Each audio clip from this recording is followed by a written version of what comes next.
नमस्कार, बहुत स्वागत है आप सभी का। न्यूज नेशन देख रहे हैं आप और आपके साथ मैं हूं अमृता गर्ग। बात अमेरिका के उस प्लान की करेंगे जिससे मिडिल ईस्ट दहल सकता है।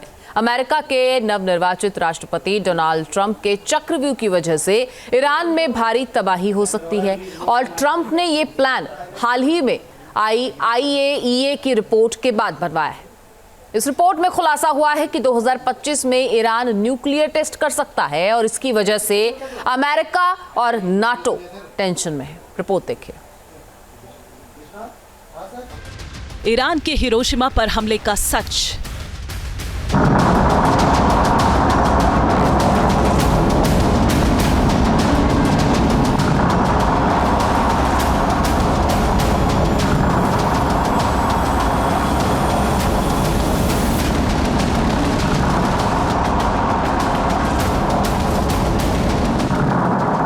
ईरान की पहली न्यूक्लियर साइट पर होगा धमाका।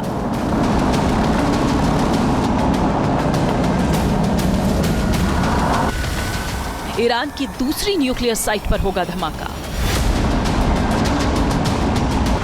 ईरान की तीसरी न्यूक्लियर साइट पर होगा धमाका।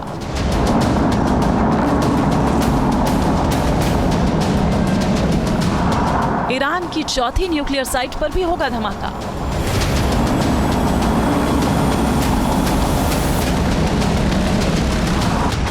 ईरान की पांचवी न्यूक्लियर साइट पर होगा धमाका। ईरान की छठी न्यूक्लियर साइट पर होगा धमाका। अमेरिका से जब से एक खबर आई है, पूरा मिडिल ईस्ट कांप गया है। ईरान में टेंशन है। इजराइल में भी तैयारी शुरू हो चुकी है, क्योंकि पिछले 20 दिनों से मिडिल ईस्ट में जिस तरीके से हालात बदले हैं, उससे पूरी दुनिया टेंशन में है। और ईरान मिडिल ईस्ट में उपजे आपदा को अवसर में बदलना चाहता है, लेकिन अमेरिका की उस पर निगाह है। और अब जनवरी 2025 से पहले अमेरिका ईरान पर एक्शन कर सकता है।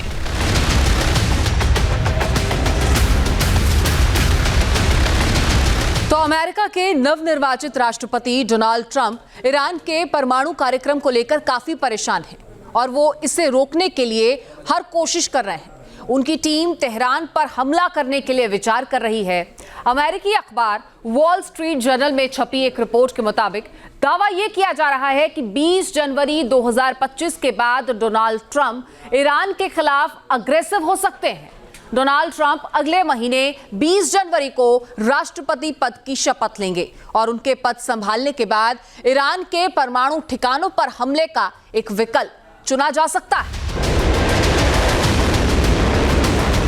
मिडिल ईस्ट में दो मोर्चों पर जंग छिड़ी है।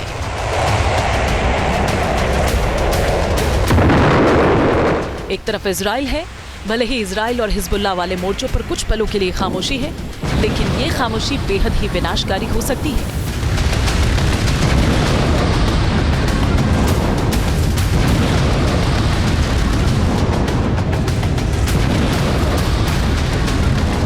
दूसरी तरफ सीरिया में विद्रोहियों का कब्जा हो गया है।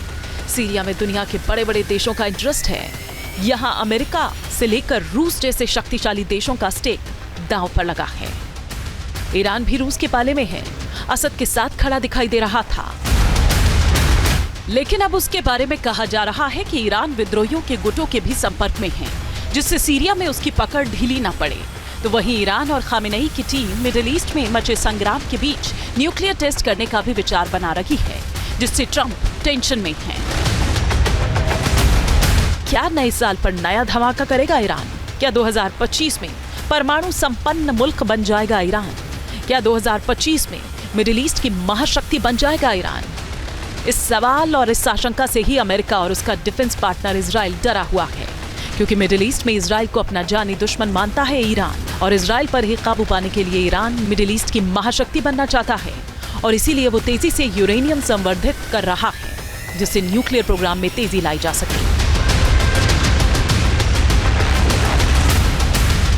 ईरान को लेकर IAEA की जो रिपोर्ट आई है, उसने इजराइल को परेशान कर दिया है, तो अमेरिका को टेंशन में डाल दिया है, क्योंकि रिपोर्ट में ऐसा कहा गया है कि ईरान न्यूक्लियर टेस्ट के बेहद करीब पहुंच गया है।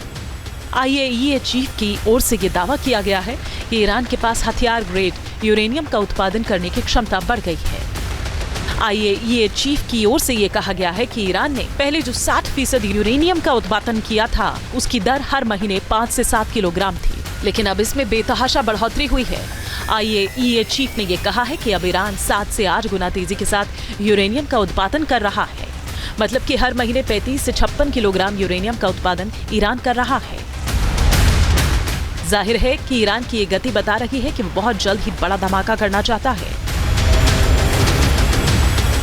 जानकार ये बता रहे हैं कि ईरान अमेरिका में सत्ता परिवर्तन से पहले ही न्यूक्लियर टेस्ट करने की रणनीति बना रहा है। 20 जनवरी 2025 को डोनाल्ड ट्रंप अमेरिकी राष्ट्रपति पद की शपथ लेंगे। ट्रंप की जो टीम है उसमें बाइडेन की टीम के मुकाबले से ज्यादा प्रो इजरायली लोग हैं। यही वजह है कि ट्रंप की सत्ता संभालने से पहले ही ईरान न्यूक्लियर धमाका करना चाहता है, जिससे वो मिडिल ईस्ट में मजबूत हो सके और फिर बातचीत की टेबल पर बैठे।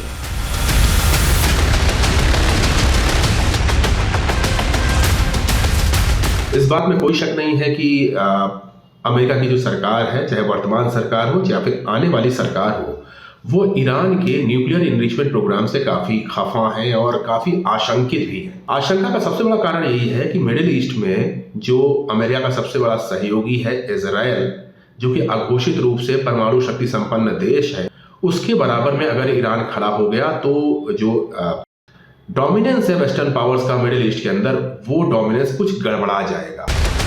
अमेरिकी अखबार के मुताबिक ईरान 6 महीनों के भीतर एक क्रूड न्यूक्लियर डिवाइस बनाने में सक्षम है, जबकि 2 साल के भीतर मिसाइल से लॉन्च करने लायक परमाणु हथियार बना सकता है।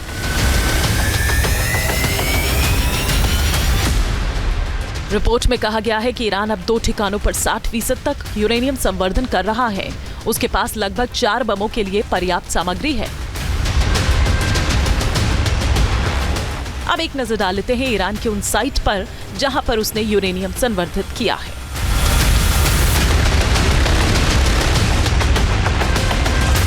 और आइए अब बात करते हैं ईरान के न्यूक्लियर ठिकानों के बारे में। आखिर ईरान में ये न्यूक्लियर ठिकाने कहां-कहां हैं, ये परमाणु ठिकाने कहां-कहां हैं, ये आपको बताते हैं। तो सबसे पहले इसमें नंबर आता है नतांज का। नतांज ये ईरान का मुख्य यूरेनियम संवर्धन स्थल है और तेहरान से ये लगभग 300 किलोमीटर दक्षिण में इस्फहान प्रांत में स्थित है। यहाँ 2 प्लांट्स लगे हैं। पहला है अंडरग्राउंड फ्यूल एनरिचमेंट प्लांट और दूसरा है अपर पायलट फ्यूल एनरिचमेंट प्लांट। इसके बाद नंबर आता है फोर्डो का, और फोर्डो की बात करें तो एक पहाड़ी इलाका है। पहाड़ को तोड़कर उसके बीच ईरान ने परमाणु ठिकाना बनाया है। तीसरे नंबर पर आता है इस्फहान। ये ईरान का दूसरा सबसे बड़ा शहर इस्फहान, जिसके बाहरी इलाके में एक परमाणु प्रौद्योगिकी केंद्र है। इसमें फ्यूल प्लेट फैब्रिकेशन प्लांट और यूरेनियम कन्वर्जन फैसिलिटी शामिल है, जो यूरेनियम को यूरेनियम हेक्साफ्लोराइड में बदल सकते हैं। इसके बाद नंबर आता है खोंदाब का, और ईरान के पास एक आंशिक रूप से निर्मित वाटर रिसर्च रिएक्टर भी है, जिसे पहले अराक कहा जाता था और अब खोंदाब कहा जाता है।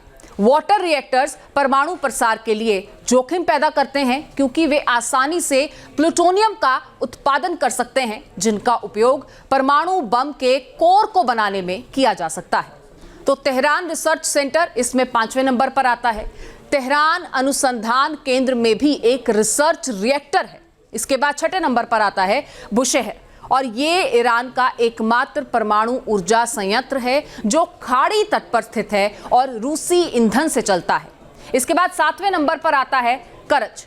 ये सेंटर कृषि और चिकित्सा के क्षेत्र में परमाणु प्रौद्योगिकियों के लिए एक अनुसंधान केंद्र के तौर पर काम करता है, लेकिन ये यूरेनियम संवर्धन के लिए सेंट्रीफ्यूज उत्पादन और विकास के लिए भी एक साइट के रूप में काम कर सकता है।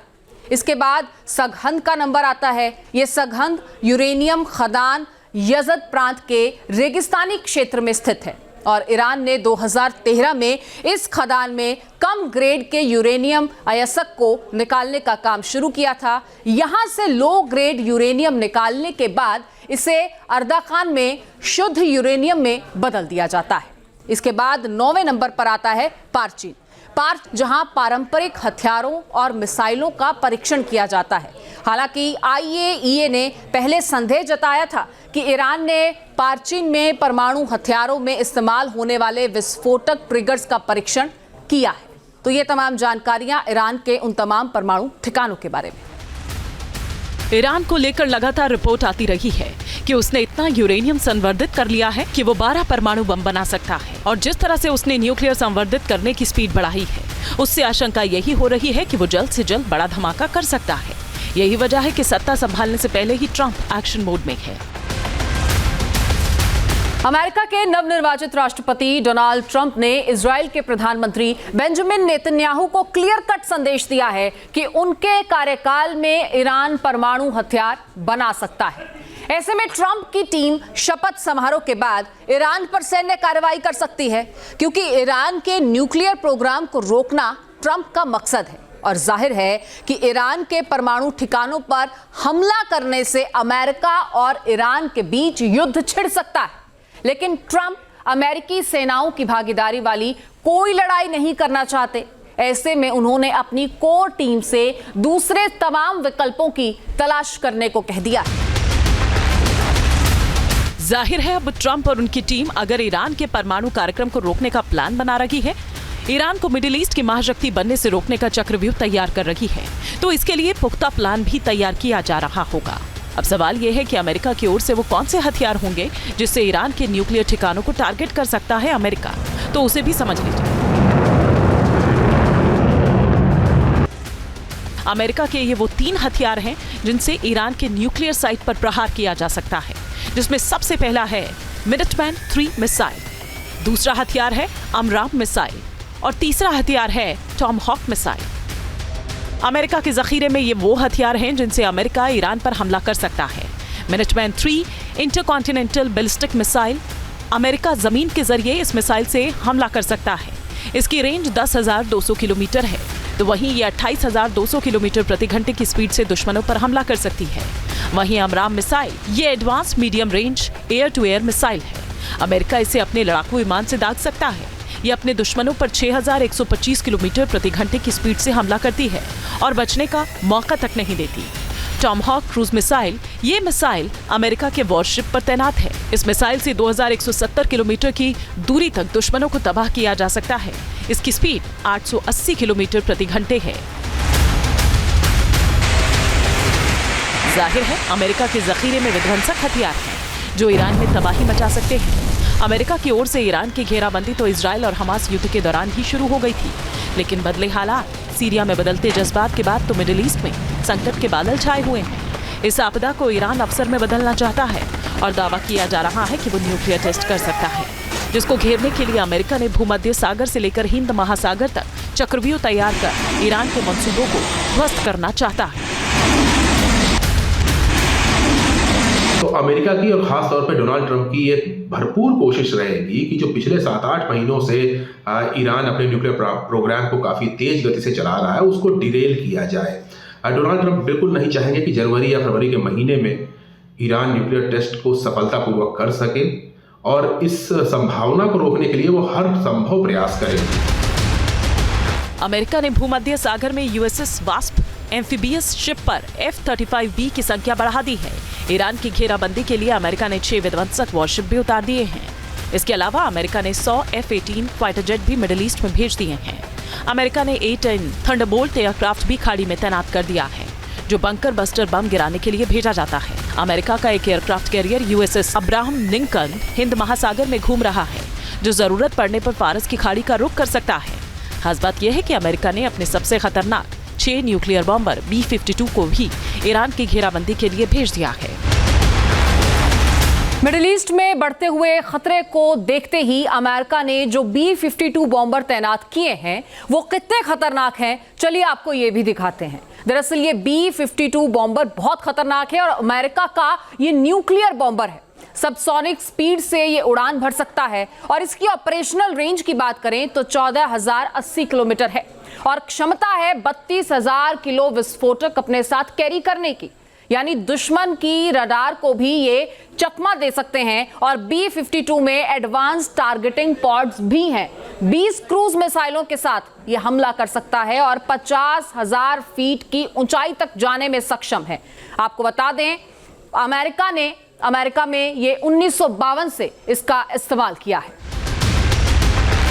दरअसल ईरान को ये लगता है कि उसके लिए ये सबसे मुफीद मौका है जब वो अपना न्यूक्लियर टेस्ट कर सकता है, क्योंकि अमेरिका वैसे भी इस वक्त 3 मोर्चों पर उलझा हुआ है।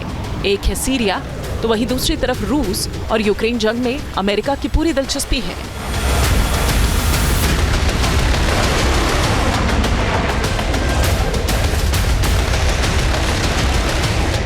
यूक्रेन को हथियारों की सप्लाई वो कर रहा है, तो वहीं अमेरिका के लिए तीसरा मोर्चा इजराइल है, जहां वो पिछले 1 साल से हमास और हिजबुल्लाह के आतंकियों को ठिकाने लगाने में इजराइल की मदद कर रहा है।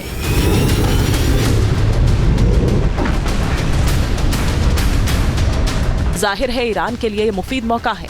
खामेनेई के लिए ऐसा दस्तूर फिर शायद ना मिले। जब अमेरिका इतना उलझा हुआ हो, यही वजह है कि ऐसा माना जा रहा है कि ईरान जनवरी के महीने में न्यूक्लियर विस्फोट करके अमेरिका और नेटो के देशों को चोट पहुंचा दे। लेकिन अमेरिका को इस बात की भनक है, लिहाजा ईरान पर चारों तरफ से शिकंजा कसा जा रहा है। Team news nation.